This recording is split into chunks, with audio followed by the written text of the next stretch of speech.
I was asked to determine whether or not I feel that you can believe something without having evidence to back it up and to support it.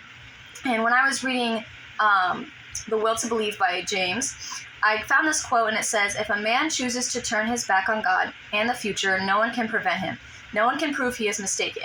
And then it goes on, and it basically says the flip side, which is that if a man chooses to believe in God and follow God, then no one can tell him that he is mistaken.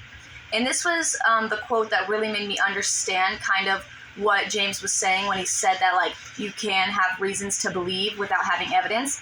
It basically means that there's no way for us as people to really know that with religion, and it also can be with scientific understandings, but we have no way of really knowing if that is true. Because although, people may say that, sometimes when you believe in religious, beings and things like that, there is evidence. There's like the Bible, they say they have like signs and wonders that they see, which could be considered evidence.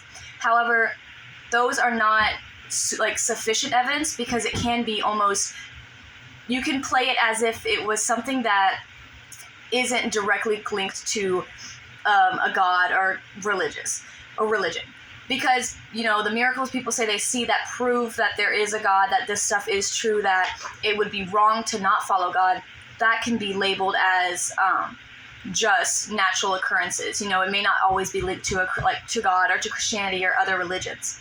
So, although there are reasons to say that you need evidence to believe in something, I, in my personal opinion, feel that you do not need evidence to believe. I think people can believe in things that they want to believe simply because that's what they feel is right.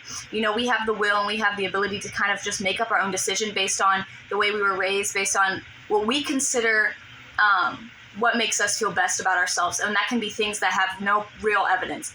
People can believe in God simply because they just feel that they need to. It doesn't have to really be direct reasoning or direct physical evidence as to why.